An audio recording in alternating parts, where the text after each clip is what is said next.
Qatar is running the largest anti-American influence operation in history. At this forum, Qatari officials also tried to rewrite history many times by claiming, among other things, that they only allowed Hamas to have an office in Qatar because the U.S. told them to. My understanding is Hamas is here in Doha because the United States and Israel asked you to host Hamas. The starting of the relationship with Hamas and the communication was started back more than 10 years, 13 years ago at the request of the United States. Let me be very, very clear. This is horseshit.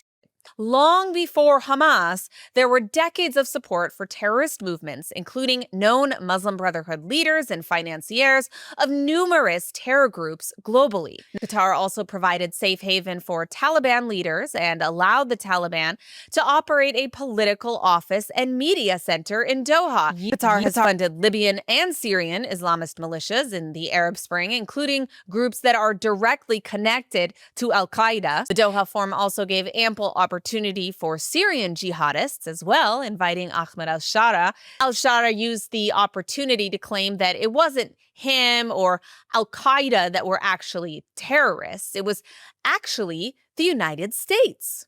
أنا أعتقد أن بعد 25 سنة أصبح لدى الناس وعي بمعنى كلمة إرهابي ومن يستحق هذه الكلمة بالضبط. Looks like someone is doing well in their anti-Western propaganda classes. How could any conference featuring jihadists be complete without the NIAC co-founder and Quincy Institute co-founder, as well as the Islamic Republic's favorite Western mouthpiece, Trita Parsi? Trita has spent 2 decades acting as an errand boy for the Islamic regime's foreign policy. And speaking of someone who loves anti-Semitic conspiracies, the Western right-wing troll Qatar bot, Tucker Carlson, was also a featured guest at the Doha Forum. He also went on a tangent falsely claiming that President Trump is the only U.S. president to side with an Arab state over Israel when Israel struck Qatar. This, of course, is blatantly false. In 1981, President Reagan publicly condemned the Israeli strike on the Iraqi nuclear reactor, calling it a violation of international law. And in 1982, he publicly condemned Israeli shelling of Beirut and demanded that Israel stop. And back in the 1950s, President Eisenhower took Egypt's side in the Suez Crisis.